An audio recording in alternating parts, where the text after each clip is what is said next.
नमस्कार मित्रों, विजय त्रिवेदी बोल रहा हूँ। आज प्रोग्राम शुरू करने से पहले मन की बात, आपके मन की बात, क्योंकि आपने मुझे लिखा, आपने कमेंट्स किए, आपने फ़ोन पर मैसेज किया, आपने व्हाट्सएप पर मैसेज किए और कहा कि विजय भाई आपका ये चैनल चलने वाला नहीं है। कोई बात नहीं, लेकिन क्यों नहीं चलने वाला है? आपका चैनल इसलिए नहीं चलेगा क्योंकि आप कोई एजेंडा नहीं चलाते। यदि आपको यूट्यूब चैनल चलाना है, ये आपकी सलाह थी, यदि आपको यूट्यूब चैनल चलाना है तो आपको एक स्टैंड लेना पड़ेगा। या तो आप एंटी मोदी स्टैंड पर खड़े हो जाए या फिर एंटी राहुल गांधी यानी एंटी अपोजिशन स्टैंड पर खड़े हो जाए। एक तरफ खड़ा होना पड़ेगा। ये तथ्य की बात करने की ज़रूरत नहीं है। यूट्यूब चैनल्स पर ज़्यादातर जगह ऐसा ही होता है। कुछ लोग इधर खड़े हैं, अपने मिसाइल चला रहे हैं, ब्रह्मोस चला रहे हैं, कुछ और चला रहे हैं। कुछ इधर खड़े हुए हैं, वो उनके पास भी न्यूक्लियर बम है, वो भी अपने अपने चला रहे हैं। इसलिए आपको तय करना पड़ेगा। लेकिन मित्रों, जैसा आप जानते हैं कि मेरा तो कोई एजेंडा है नहीं, मुझे किसी के साथ नहीं रहना, मुझे किसी के खिलाफ नहीं खड़ा होना। जो बात मुझे समझ आती है, जो बात मुझे ठीक लगती है, जो बात मुझे सच लगती है, जो बात मुझे तथ्यपरक लगती है, जो मुझे तर्क वाली बात लगती है, वो बात रखने की कोशिश मैं करता हूँ। जरूरी तो नहीं है कि जो मैं कह रहा हूँ वो भी सच हो, क्योंकि बुद्धिज्म में कहा गया, एक वाद कहा गया स्यादवाद। स्यादवाद का मतलब है कि जो आप आंखों से देखते हैं, अपनी आंखों से देखते हैं, जरूरी नहीं है कि वो भी सच हो। पंचतंत्र की एक और कहानी आपने सुनी होगी, हाथी और 5 अंधों की। हर कोई अपने तरीके से हाथी को देख रहा है और नरेट कर रहा है, फिर वही उसका नैरेटिव हो गया। लेकिन हाथी तो आपके नैरेटिव से बनता नहीं ना, हाथी को पूरा देखना पड़ता है। तो हम कोशिश करते हैं कि हाथी को पूरा देखा जाए, ऊपर से नीचे तक। हो सकता है कभी कभी कुछ छूट जाता हो, लेकिन ये चल रहा है। इसलिए मित्रों, मेरी कोशिश है कि इस पर काम किया जाए। मैं अपनी कोशिश कर रहा हूं, अब आपका काम है कि अगर आपको ये बात पसंद आती है तो आप इस चैनल को आगे बढ़ाएं। आप चैनल को सब्सक्राइब करें, लाइक करें, शेयर करें, अपने दोस्तों को कहें कि भैया यदि आपको पसंद आता है, दीदी आपको पसंद आता है, मैडम आपको पसंद आता है, तो आप भी देखिए इस चैनल को। 1 और 1 2 मत करिए, अब 1 + 1 11 करने की कोशिश कीजिए। फिर कोशिश करेंगे कि कितना चलता है, लेकिन बात हम ठीक ही करेंगे। अब आज की बात की शुरुआत करते, प्रोग्राम की शुरुआत करते हैं। एक महाभारत का प्रसंग याद आ रहा है।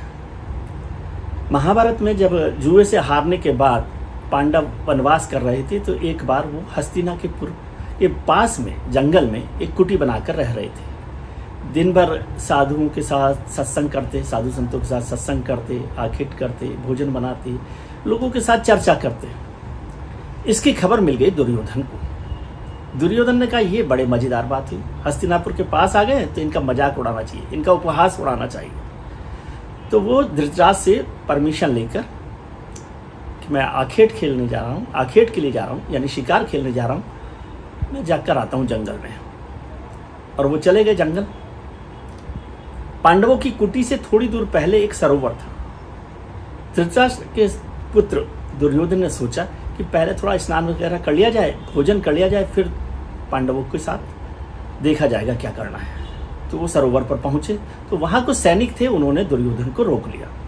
उनका आप नहीं जा सकते। दुर्योधन ने कहा कि मैं तो हस्तिनापुर का सम्राट हूँ, यहाँ का जंगल, जमीन, तालाब, पानी सब कुछ मेरा है। उन्होंने बताया सैनिकों ने कि यहाँ पर गंधर्व राजा चित्रसेन की रानियाँ और उनके परिवार के लोग स्नान कर रहे हैं, जब वो खत्म कर लेंगे तब आप जा सकते हैं। इस पर दुर्योधन युद्ध के लिए उतारू हो गया। इसकी खबर पांडवों को मिल गई। पांडवों में भीम और अर्जुन बहुत खुश हुए। पांडवों के मित्र थे राजा चित्रसेन। तो भीम और अर्जुन ने सोचा कि अब मजा आएगा, दुर्योधन का हिसाब होगा। दुर्योधन के साथ कर्ण भी थे, सब लोग थे। तो युधिष्ठिर को जब इस बात की जानकारी मिली, जो पांडवों के सबसे बड़े भाई थे, उन्होंने कहा ये ठीक नहीं है। यदि इस समय दुर्योधन पर कोई संकट है, और राजा चित्रसेन भले ही हमारे मित्र हों, लेकिन दुर्योधन हमारे परिवार के लोगों में से हैं, इसलिए हमें उनका साथ देना चाहिए। उन्होंने कहा जब आपसी विवाद हो तो हम 105 अलग अलग हैं, लेकिन जब बाहरी कोई हो तो हम सब लोग एक साथ हैं, 105 हैं। वयम पंचाधिकम शतम। युधिष्ठिर ने कहा परस्पर विरोधे तु वयम पंचशते शतम परुस्ते विग्रहे प्राप्ते वयम पंचाधिकम शतम। यानी जब दूसरों से विवाद हो तो हम 105 हैं। ये बात मुझे इसलिए याद आई कि अभी जो देश में चल रहा है माहौल, उसमें युधिष्ठिर की बात को याद रखना चाहिए। और युधिष्ठिर की बात क्यों याद आई आज? याद आई 1994 से। 1993 के मिड में देश में, कश्मीर में खासतौर से बहुत तनाव था, बहुत हिंसा थी, आतंकवाद फैला हुआ था, परेशानी चल रही थी। हजरत बल में एक बड़ी घटना हो गई थी जब आतंकवादियों ने वहाँ पर करीब 150 लोगों को अपने कब्जे में कर लिया था। उस सब से परेशान थे, उस सब की बात हो रही थी। उनको छुड़ाने की कोशिश की गई और फाइनली उन्हें छुड़ा लिया गया और हजरत बल में भी कोई नुकसान नहीं हुआ। उस पर बहस चल रही थी। उसी के बाद पाकिस्तान ने एक और काम किया। UNHRC में, यानी यूनाइटेड नेशंस की ह्यूमन राइट्स कमीशन में एक पिटीशन रखी और कहा कि भारत में जो है ह्यूमन राइट्स कमीशन का जो ह्यूमन राइट्स का मसला है उसका वायलेशन हो रहा है। वहाँ पर कश्मीर में खासतौर से मसला बड़ा गंभीर हो गया है। इस पर चर्चा होनी थी, वोटिंग होनी थी। उस समय सरकार थी, देश में प्रधानमंत्री थे नरसिम्हा राव और विपक्ष के नेता थे अटल बिहारी वाजपेयी, बीजेपी के नेता। वो LOP थे लोकसभा में।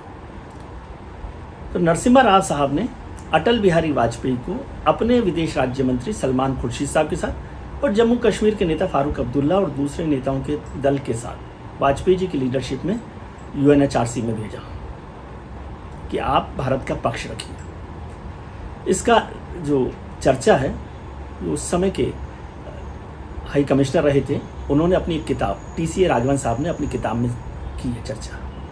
और उन्होंने कहा कि इसको लेकर वोटिंग होने की बात हो रही थी तो नरसिम्हा राव परेशान थे। इसकी परेशानी की बात उन्होंने अपने सचिव, विदेश सचिव से की और विदेश सचिव को कहा कि कहीं हम हार तो नहीं जाएंगे।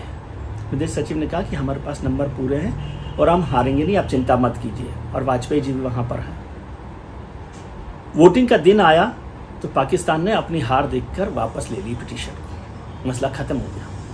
लेकिन उसी दौरान 1994 में संसद में ये बात उठी और उस समय के लोकसभा अध्यक्ष ने एक प्रस्ताव रखा और कहा कि भारत को पाकिस्तान से जो हमारा हिस्सा है, भारत का हिस्सा है, और ख़ासतौर से POK, जिसे पाक ऑक्यूपाइड कश्मीर कहा जाता है, उसे वापस लेना चाहिए और ये रीट्रेट करना चाहिए कि जम्मू कश्मीर भारत का अभिन्न हिस्सा है। और उस वक्त उस प्रस्ताव पर देश के सभी राजनीतिक दलों ने संसद में सर्वसम्मति से प्रस्ताव पारित किया, वयम पंचाधिकम शतम, कि जब बाहर से विवाद हो तो हम सब एक साथ हैं। आज भी मुझे लगता है कि इस बात की ज़रूरत है। राजनीति चलती रहेगी, संसद का सत्र शुरू होगा तो नरेंद्र मोदी सरकार से, विदेश मंत्री से, रक्षा मंत्री से, सबसे सवाल किए जा सकते हैं। आज एकजुट होने की बात है। अभी जो 2-4 दिन से झगड़ा चल रहा था वो माननीय ट्रंप साहब का, और ट्रंप साहब भी बैकआउट कर गए हैं। उन्होंने कहा कि भाई मैंने मीडिएट नहीं किया था। हम तब भी कह रहे थे कि हमें हमारी सरकार की, हमारे प्रधानमंत्री की बात पर ज़्यादा भरोसा करना चाहिए। अब तो खैर ट्रंप साहब भी बैकआउट कर रहे हैं। खैर वो मसला अलग है, लेकिन वक्त है एकजुट रहने का, एक साथ रहने का, भारत को मजबूत करने का। पॉलिटिक्स होती रहेगी और सवाल भी खड़े रहेंगे। सवालों से मत डरिए, सवाल पूछने से भी मत डरिए। इस पर हम चर्चा करते रहेंगे। अभी बहुत सारी बातें होनी हैं। यदि आपको ये वीडियो पसंद आया है तो लाइक कीजिए, सब्सक्राइब कीजिए, शेयर कीजिए और अपने दोस्तों के साथ खुश रहिए। आप अपना ख्याल रखिए और उनका ख्याल रखिए जो आपका ख्याल रखते हैं। शुक्रिया।